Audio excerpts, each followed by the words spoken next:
I feel more in love with languages, and I Wow. know more people around me. And well, right now, for example, I think I can have deep conversations in six languages. Spanish is one of them. Oh, Also nice. talk about we also talked in Spanish. We had a deep conversation that was We very did. interesting. So I mostly have exercises in order to improve these six best languages. Yeah, I have sort of exercises that I talk about different topics. But next year, actually, if we look at 2021, I want to get more languages to these levels, and Russian will be one of those languages, Mandarin as well. Wow. My battery is a bit low, so but yeah, I can still. It's Tour always the like apartment as well. having some calls during the day. It's like crazy. But yeah, I want to get more languages to these levels actually, and that's I think that's very interesting because yeah, for example, my Japanese is at a very I would say low basic level, but Right. yeah, like I this week I also practiced a little bit, and next year I also want to improve it actually. I want to get it to a nice level, and I want to tell something about that. Like, so these in six languages I can have deep conversations, and in the other 23 languages I have different levels which are lower, but Mm-hmm. different. Like some languages are at a low basic level, some languages more at a survival level, and actually it's my dream to get each year. I want to choose six languages and get them at a very nice level. I also want to tell that many other people with channels, for example, they also inspired me a lot. So sometimes there are people like you who, for example, speak three languages, but at a very high level, And I've Well, just Russian, not yet, but two, let's say. well, you speak two languages at a high level, and Mhm. that, I mean, that's very cool. And I have a huge respect for people who are speaking whatever two or three languages at a very high level because I know I can imagine how much time that takes, because like even when I speak English, well, my English is not C2 level, but probably C1 level, And if someone speaks two languages at C2 level, for example, in your case, I think that takes a lot of time. People don't have an idea about how much time that takes. And maybe it takes Mhm. even more. Well, like bringing a language to C2 level from C1 takes maybe as much time as like whatever learning 15 languages and get them to the A2 level or B1. Not sure about it, but it's a huge amount of time, And well, I basically, yeah, started learning many different languages because I wanted to connect to different people, and I also like it. For example, like I can read in Russian, for example, write in Russian.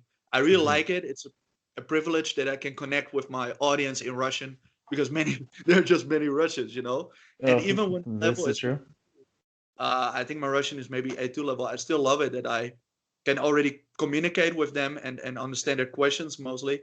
Yeah, when it's about basic stuff, I can understand them, and that's just something cool, But at the same time, Absolutely. when I meet people like you who speak whatever two languages at a very high level, they really inspire me to get out of my comfort zone. Like people like you improve me to become more serious and Mm. dive into a language and to get to know more about it. And that reminds me really, yeah, the conversation which we had together about luck, and that was just very interesting, Of And when course. you have trainings, it helps you to get to know, to realize which words you don't know yet, which words you can replace for other words, and I like that process.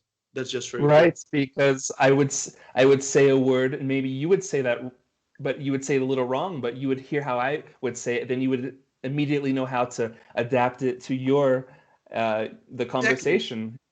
Exactly. Like it's even like that. Like when I'm adding when I'm adding the subtitles, for example, in a video project, where I was talking to you or to Richard Simcott, for example, like I could, for example, understand.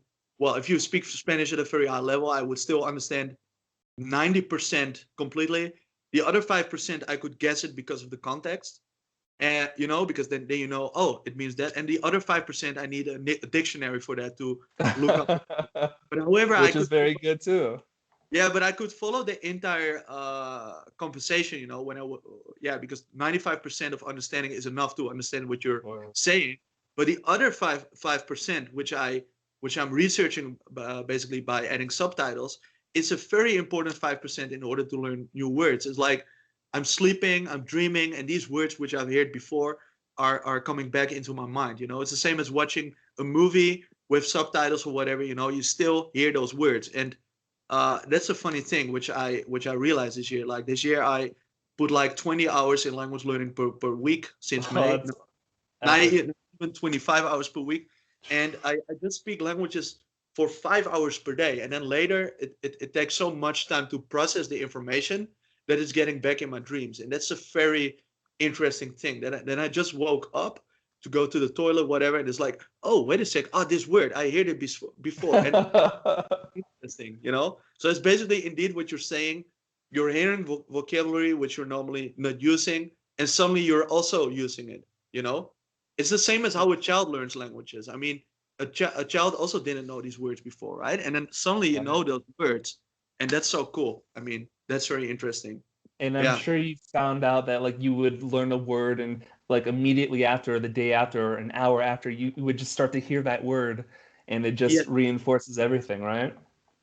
yeah. It's like that. But also, for example, like if you watch documentaries, for example, about very specific topics, and like it's even possible to talk about topics where you don't know anything about. So, for example, philosophy. That's something where I don't know anything about. Like I have Right. conversations with a friend, for example. He studied philosophy. When he talks about that, I have problems replying in Dutch. You know, like I'm like, Exactly. yeah, yeah. Exactly. But I mean, 100%. yesterday I joined a live from a Brazilian guy. We were talking in Portuguese. He was talking about philosophy. I also told him the same. Like in Portuguese, I told him that I don't know anything, that I don't know so much about this topic. However, I wanted to show my audience like how can we still maintain a conversation about philosophy when I don't know anything about it. You could basically maintain it by asking questions like, você pode falar pouco mais sobre filosofia, você pode dizer porque você gosta de filosofia, você tem livros, o qual pessoa é uma inspiração grande para você, Mhm. o que o o qual ideia você tem sobre a vida, por exemplo. So which idea do you have about Wow, life? Spanish Which is amazing to know. I just understood that Portuguese. yeah. You speak Spanish, right? So you can understand it. So what I'm trying is like telling him what he knows about philosophy. So I'm still like having a sort of key to keep Uh-huh. that conversation like interesting, you know. So even when I don't know anything about it, you could still ask people questions like what does it mean? What are you doing? Then they're talking, and based on what they are saying, you could still reply.